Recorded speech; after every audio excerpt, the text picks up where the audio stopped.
When it comes to Call of Duty Zombies achievements, many will test your ability, and no game better exemplifies this than World War II. I've already taken on and completed what I believe is the hardest Zombies achievement ever, and I've had my eyes on another one on World War II. The Shadowed Throne's Not a Prayer, so get your Sunday shoes on because it's time to do this. If you end up liking this video and want to see more, go ahead and like, subscribe, and turn the notification bell on. Also, comment what achievements you'd like to see a video on. As always, I spawned in with Marie for the added story relevance, but there is a bit of a downside to using a main crew member in World War II. We need to get up to the streets. We need to get up to the streets. We need to find that frequency.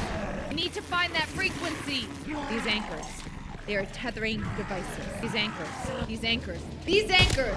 I also normally spawn in with throwing knives, but this time I have to use the sticky grenades because you need them to blow up a couple of panels in order to access the Überspringen later, or Pack-a-Punch if you've never played World War II Zombies. You might be able to use just regular explosive weapons, but I've never seen it mentioned before, so if you do have to use grenades rather than knives to access a core feature of a map, then that's just shitty game design. That kinda sums up World War II Zombies in a nutshell. After spending a few rounds in the basement like it was me in my first year after college at my parents' house still, I moved up to Main Street and started building up some points. And now it's time for some exposition. Not a Prayer has a 0.03% completion rate on Xbox at least. After round 20, you need to spend at least 2 rounds in the church without leaving. That reminds me of one of my parish's former priests who made sure to include plenty of scathing remarks about people who left after communion. His name was Father Caliente, and yes, I'm serious. Father Caliente always had fiery homilies. He was assigned to a different parish, by the way. I'm not making fun of the dead. For you non-Catholics out there, it's standard practice for a priest not to stay in one parish longer than like 7 years, though the priest in my parish growing up somehow was there for like 25 years. At the end of the round, I took a trip to the museum and pulled a Black Panther by stealing a weapon and grabbed a Wonderbus battery. This ice pick I grabbed is a lot better than my shovel and can one-shot zombies for a fair amount of rounds. I wasn't going to get any of the special weapons on the map since they're all melee, and I figured that only the bat would be remotely useful. Back at Main Street, I decided to help myself with the setup process. You see, normally you need to do silly things like hitting the mystery box for Jack in the Boxes and good guns. What if I told you you didn't have to on the Shadowed Throne? Enter Hangman. On the front of the cabaret building, you can shoot these arrows to change the letters that show up on the sign in the middle to enter that number. There's 7 different words you can get, but you can't just enter them at will. You need to actually play a game of Hangman. This gives you different words depending on the word. Damnation gives you nukes, and famished a max ammo, for example. But the 2 phrases I care most about are Wonder and the Jackbox. Wonder gives you a free Tesla gun and Ripsaw, which are always nice options for early on. The Jackbox lets you play Drawful instead of World War II Zombies, so you better believe I wanted that.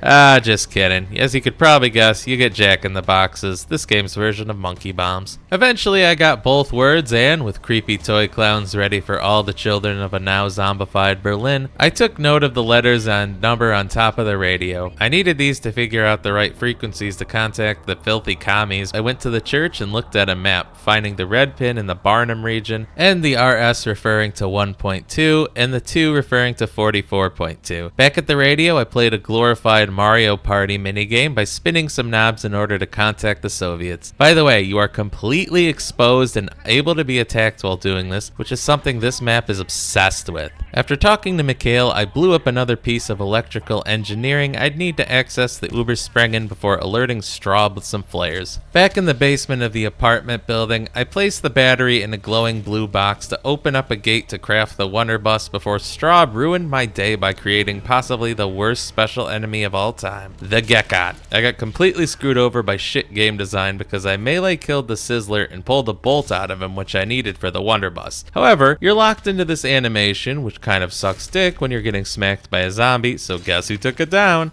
Screw it. I bought armor, crafted the Wonderbus, and made a hasty escape thanks to my new weapon, which replaced that Tesla gun I wanted so bad. Whoops. At least I was able to shock the boxes I blew up earlier with my new Wonderbus and activate the Überspringen. And you can see by the achievement, this is actually the first time I activated the Überspringen on this map. In my defense, when I was doing my rare achievement video, I could only use melee weapons anyway, so there was no use for the Überspringen. After grabbing Leben Blitz, I returned yet again to Main Street to bide my time for points. points. The cool thing about the Wonderbus is that you can press left trigger in order to fire bolts that siphon energy from zombies that gives you more ammo, though the amount is pretty unimpressive. But finally I had enough jolts to upgrade the 9mm SAP into the glorious Gray Ghost. Probably my favorite starting pistol of all time just to how stupid good it is. That or the Strife, but I jerked that one off in every single BO4 video. Now it was just a matter of getting points, perks, and pickles in Main Street. In retrospect, the Gekkots aren't really that bad on the Shadowed Throne when you're actually using a gun. My strong negative feelings probably stem more from doing the melee only achievement and extra tortured path where getting a special round with only them is pretty much a game over. It's just terrible enemy design when you can't keep a zombie to do stuff because they become special zombies that are faster than you. You're then forced to make a crawler. But like I mentioned, the upgraded 9mm SAP is one of the best pistols ever. It makes quick work about just about anything into the mid-20s. Because the perk icons and names are all different, I went with Quick Revive of course, faster reload, double gun damage, and the equivalent to Electric Cherry because I was going to be stuck in a small area with minimal training opportunities. With my upgraded pistol, my non-upgradable Wonderbus, and my 4 perks, I was set and just had to literally kill some time until round 20. I figured that Main Street is the best place to train on the map because everywhere else is either too tight or is wide but doesn't offer many outs. It also gave me plenty of opportunity to shoot Gekkots the second I saw them to avoid the shrieking, charging, and exploding that comes with them. I know I've ragged on World War II zombies a lot in this game, but I think this is a much more interesting take on Berlin than Cold War's Mauer der Toten, which came out after it. Then again, I can make a whole video complaining about Cold War II as I don't think it gets the proper criticism it deserves. I'm curious for those of you still watching, have you ever even played this map? Let me know in the comments. Judging by the completion percentages on a lot of World War II DLC achievements, I wouldn't be shocked if I learned that the amount of people who played this map is in the 10,000s at most. I know it gets a lot of praise compared to stuff like the Darkest Shore and Tortured Path, but I don't know. The unique wonder weapons are fun and the map's aesthetic is pretty cool, but the general systems of World War II and the horrid Gekkots bring the map down for me. The radio reliance is also frustrating. Wouldn't it be so bad if Sledgehammer had the foresight to make the zombies ignore you like they would in Mauer der Toten safe? It's also funny to me how Infinite Warfare gets a lot of love, but not World War II these days, at least for gameplay. Killing zombies is killing zombies, so finally on round 20 I finished the pest round in the church to make sure I was in position for my date with Destiny. My plan of attack was simple. I'd chill out by the map where I found my radio frequency with my 9mm SAP and shoot anything that so much as stunk like death. This could lead to some collateral damage with my YouTube channel, but it's the price you pay for greatness. Whenever I felt like I was overwhelmed, I could pop my Shell Shock ability. I've got 3 Raven Research mods active, which if you've played Black Ops 6, it's basically the precursor to perk and specialist augments. Specialist training to make my special meter charge faster. Sustained Zone creates a red circle a la Skyrim, which stuns zombies. And finally, Exploit Weakness made zombies take triple damage while Shell Shock was active. I'm normally a free fire guy, but since this church is packed like it's Christmas Mass, I'd probably get overwhelmed without the force field. I was blessed with a Toshin Vol, aka max ammo, and a specialist meter a couple times, which helped with the first wave at the cost of 2 armor shields thanks to a bomber zombie. Round 22 brought more of the same, this time with another almost full specialist meter, so I tossed a jack in the box when needed and activated my specialist to keep the zombies at bay. This achievement is probably a lot easier with friends, but I'm not much of a people person, which is why I hang out with zombies. Round 22 went by quickly, and since that was my second round, achievement unlocked. But wait, round 23 began and I still hadn't gotten my sweet achievement jingle. Fuck. Now it was time to man up. Fewer than 100 shots in my gun and no jack in the boxes thanks to my overly liberal use of them. Thanks, Obama. The best I could do was pray that I could train long enough to get my special ability, relying on my Wonderbus to somehow get enough ammo. But tragically, I couldn't hold forever. I eventually got cornered and took it down, but this gave me an upgraded M1911 to shoot zombies with. Bacon and Eggs, great name. When I got off the floor, I finished the final of zombie of the round with the ripsaw of all guns and unlocked Not a Prayer. In retrospect, had I gone with a second gun or even timed my Wonder Hangman better, I could have had a Tesla gun which freezes zombies if nothing else. But one down, no downs, doesn't matter if you unlock the achievement. Thanks for watching my video, and if there's any specific achievement you want to see, go ahead and check my videos to see if I've done it.